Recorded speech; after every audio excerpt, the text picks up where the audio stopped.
In our previous video, we covered the murder of Caliph Uthman and its dramatic political fallout, as the first challenge to the authority of his successor, Caliph Ali, took the form of a rebellion led by the Prophet's wife, Aisha, using the murder of his predecessor as its rallying cry.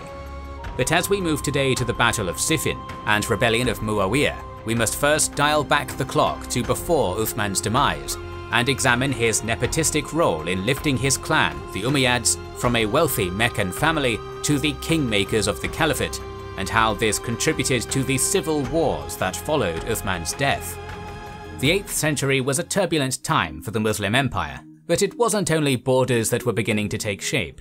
A new culture began to appear, changing everything from music to architecture to fine art.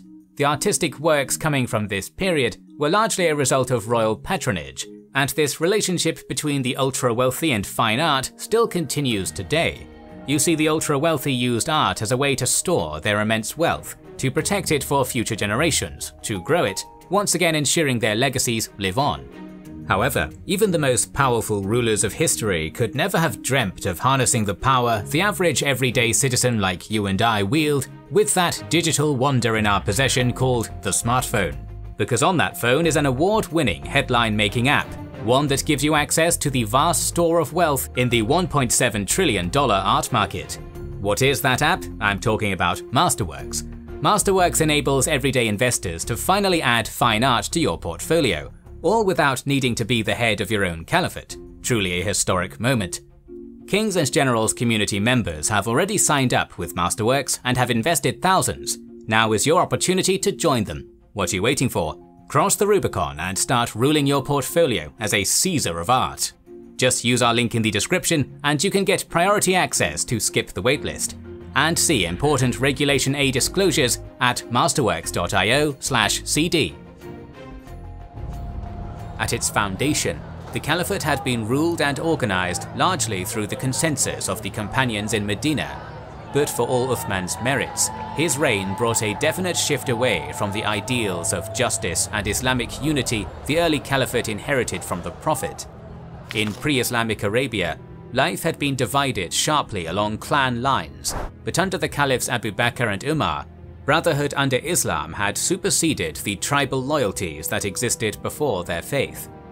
In his speech upon becoming the first Caliph, Abu Bakr had emphasized to the gathered Muslims of Medina that he was not the greatest among them, and that he would welcome the help and truthful advice of his subjects, even if it meant speaking against his own suggestions.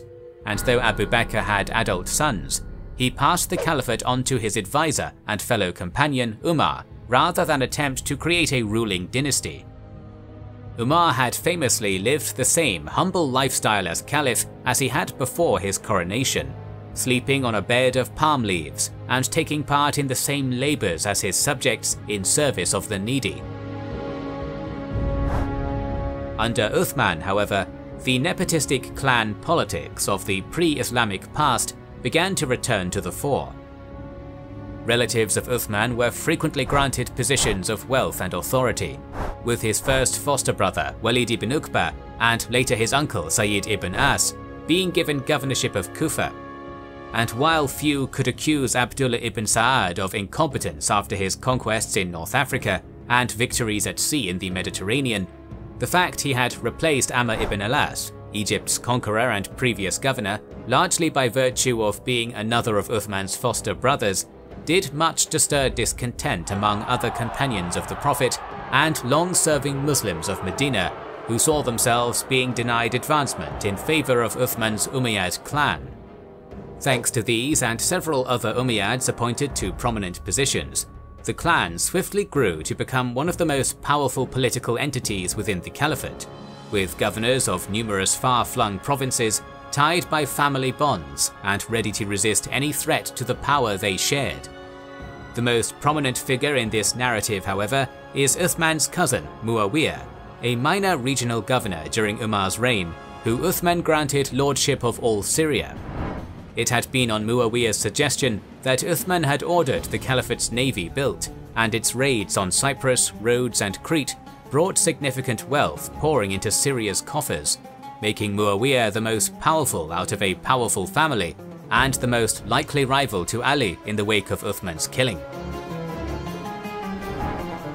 Conflict between Muawiyah and Ali had long been an inevitability, as one of the first actions Ali had taken after his election as Caliph had been to order Muawiyah and many of Uthman's other appointed governors deposed. Muawiyah alone had been sufficiently powerful and secure in his position to refuse the order, and those governors that had been successfully deposed had flocked to back Muawiyah with whatever wealth or support they could offer.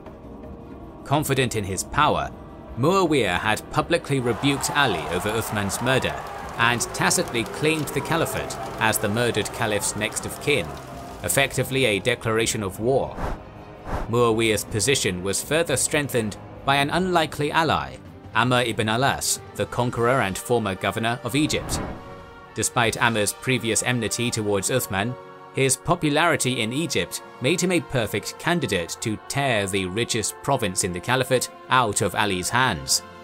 With Amr promised lifetime governorship of Egypt in exchange for his support, Muawiyah removed Egypt's current governor, Qais ibn Sa'd, through a masterful piece of deceit.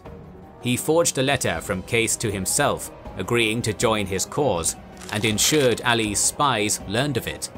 Deceived by this forgery, Ali deposed the competent and by most accounts loyal governor shortly after, with the inexperienced Muhammad ibn Abi Bakr taking his place, too late to muster significant Egyptian support for Ali in the battle to come. Amr also helped Muawiyah forge an important alliance with the most powerful tribe of Yemen, the Himyar, who had once ruled a powerful independent kingdom in pre-Islamic times. With Amr as his closest advisor, allies across the Caliphate rallying to his banner, and Ali weakened by Aisha's recent rebellion, Muawiyah was in an incredibly secure position. Thus, when Caliph Ali departed Medina in late May 657 with his armies behind him to depose the recalcitrant governor, he would have a far tougher fight ahead of him than he perhaps expected. Before the two main armies met in battle, a series of cavalry pursuits and skirmishes took place at Harin and Raqqa, pitting Malik al-Ashtar against Abd al-Rahman ibn Khalid, son of the unrivaled Khalid ibn al-Walid, as Ali's army tested Muawiyah's strength and resolve and found both unbending. The first true struggle would take place at Siffin on the banks of the Euphrates River. When Ali's army arrived on June 5th, they found Syrian cavalry blocking them from reaching the only accessible watering area for miles. This was against the advice of Amr and proved to be a blunder on Muawiyah's part. When rallying his armies for the campaign against Muawiyah, Ali had found it difficult to motivate his men. Many were reluctant to see so much more bloodshed between brothers in faith to bring a governor back into the fold. But Muawiyah's ill-advised attempt to deny his foes water in the desert heat lost him any sympathy he or his forces might have enjoyed in Ali's ranks, and set the stage for a vastly bloodier confrontation than had stained the sands at Basra. The numbers involved are a matter of debate. Al-Tabari puts Ali's army at 70,000, a likely inflated number, given that it counts more than 60,000 Kufans under his banner, while Al-Hassan had only been able to raise a tenth of that number for the Battle of the Camel. But even taking a more conservative estimate of 20 to 30,000 for Ali, with Muawiyah's army slightly larger, the Battle of Siffin was one of the largest and most impactful battles of Islamic history, and played out in a number of phases over the weeks to follow. Upon finding the accessible water blocked, Ali's advance guard, led by al-Ash'ath ibn Qais, fell upon the Syrian force blocking their path with a vengeance, driving them back and securing the water for the thirsty army behind them.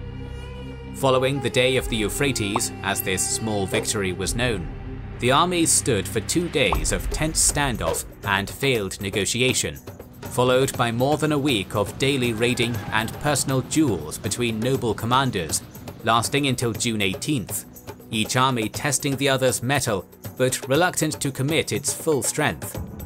June 19th saw a new ceasefire agreement forged, lasting more than a month, in a last attempt to reach a peaceful agreement, or at least convince opposing leaders to defect.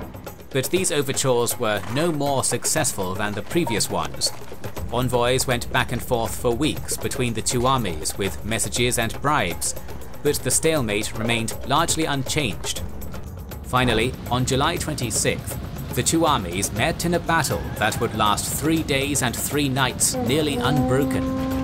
The first day of the battle was inconclusive, mostly consisting of exchanges of arrows and cavalry raids, with casualties mounting, but neither side gaining an overwhelming advantage.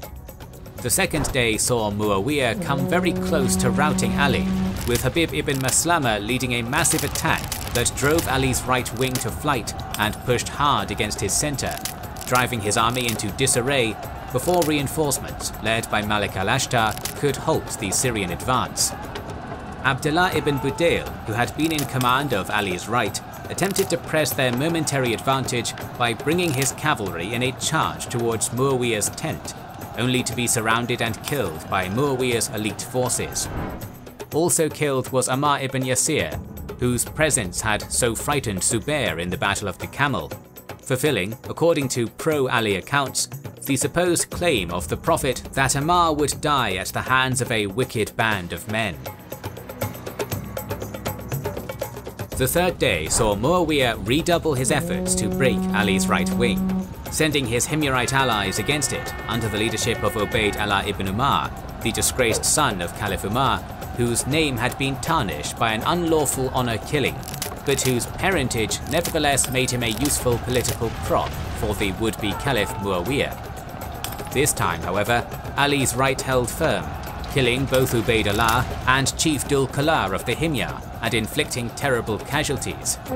As the day drew on, the two armies were finally drawn into a general melee, the duels, maneuvers and archery exchanges that had defined the previous days giving way to a confused clash of swords and lances that continued through much of the night. As morning approached, after the bloodiest night of the civil war, Ali's army appears to have the upper hand, having driven Muawiyah's forces back and even forced him to relocate his tent to a safer location after another charge on his camp. But it would not, in the end, be strength of arms that decided the battle's outcome.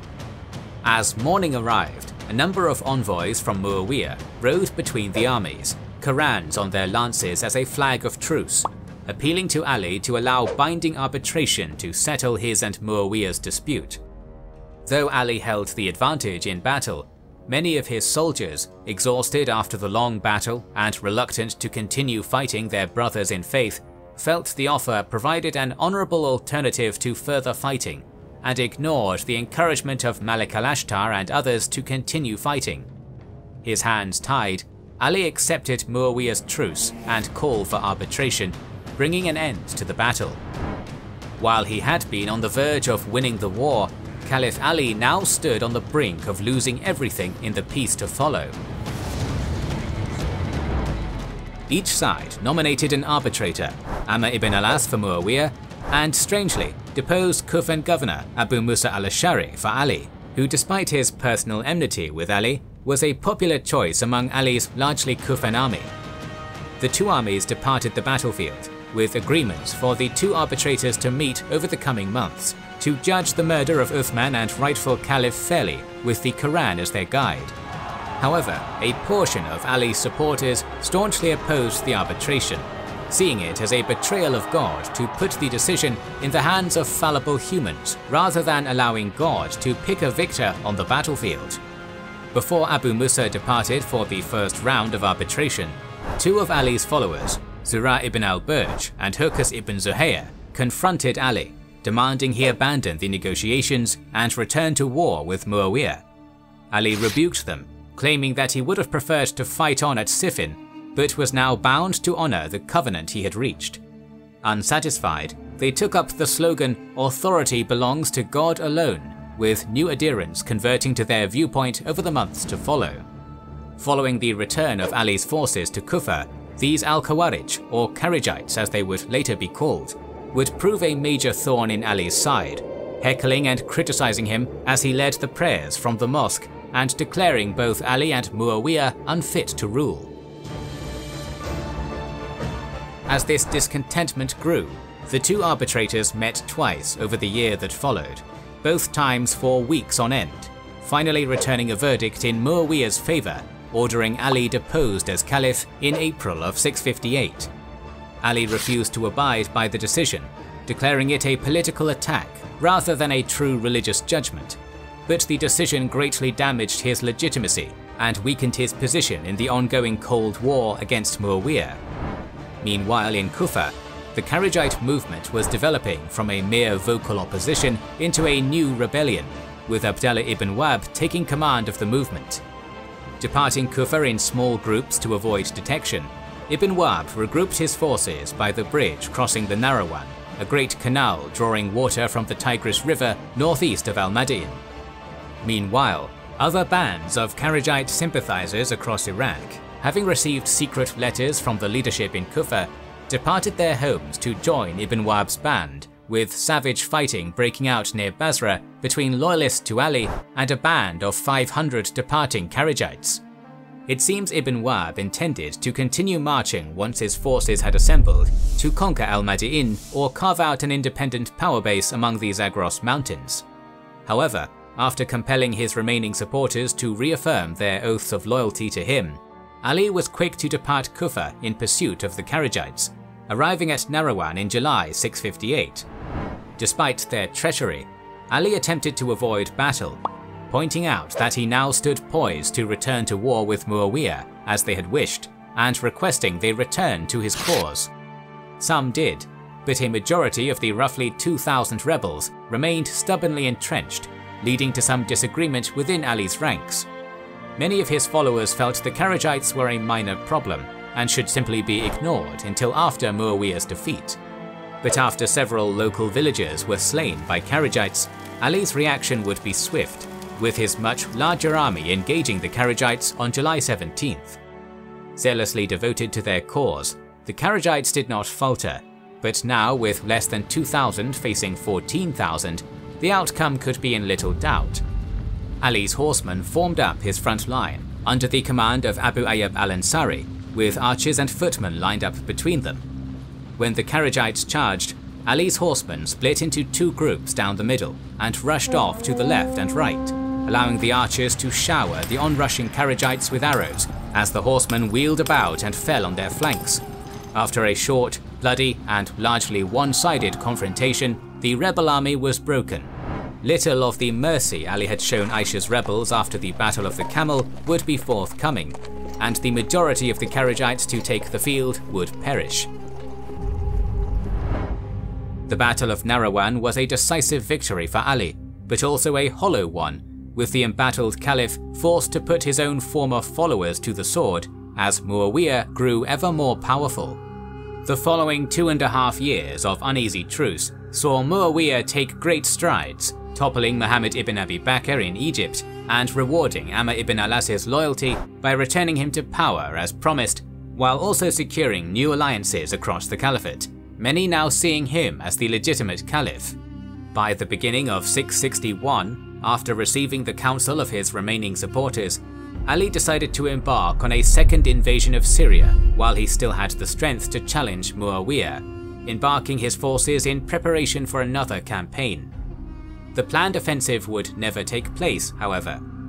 Meeting in Mecca, 3 Kharijite conspirators made a pact to assassinate the 3 men they viewed as responsible for the civil war: Ali, Muawiyah, and Amr. 2 of the 3 assassination attempts failed, but on January 28th, as Ali sat praying in the great mosque of Kufa, the 3rd assassin, Abd al-Rahman ibn Muljam, struck him from behind with a poisoned sword, mortally wounding the Caliph and avenging his comrades fallen at Narawan. With Ali dead, few remained who could deny Muawiyah the caliphate. Ali's eldest son, al-Hasan, was pressured into surrendering his claim to the throne, and Muawiyah took power nearly unopposed. Beyond the simple change in leadership, the first fitna, as the civil war came to be known, would have a massive impact on Islam's history. It split a religious and cultural movement that, united, had conquered mighty empires. Even today, the divisions between the major sects of Islam can still be traced to the first fitna and the death of Ali.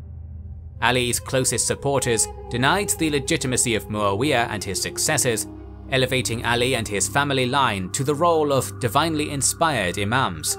Known as the Party of Ali or Shi'at Ali, their movement remains strong today as Shia Islam, now divided into sects of its own. The majority of Muslims, accepting Muawiyah's ascension, are known as Sunni, hearkening to the Sunnah, the traditions and examples derived from the Prophet. Spreading and taking hold in North Africa, the Kharijites remained a maligned, antagonistic force, often in conflict with their fellow Muslims and what they saw as corrupt, illegitimate caliphs.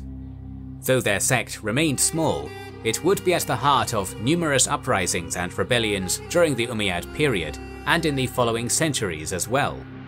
It was from within their ranks, though, that the more moderate and neutralist Abadi community would arise, a faith now dominant in Oman. The nature of leadership in the Caliphate would be forever changed as well, with the elections that had chosen the first 4 caliphs giving way to dynastic succession.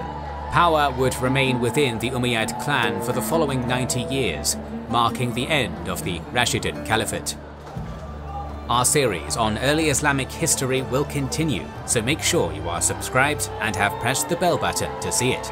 Please consider liking, commenting and sharing, it helps immensely. Our videos would be impossible without our kind patrons and YouTube channel members, whose ranks you can join via the links in the description to know our schedule, get early access to our videos, access our Discord and much more. This is the Kings and Generals channel, and we will catch you on the next one.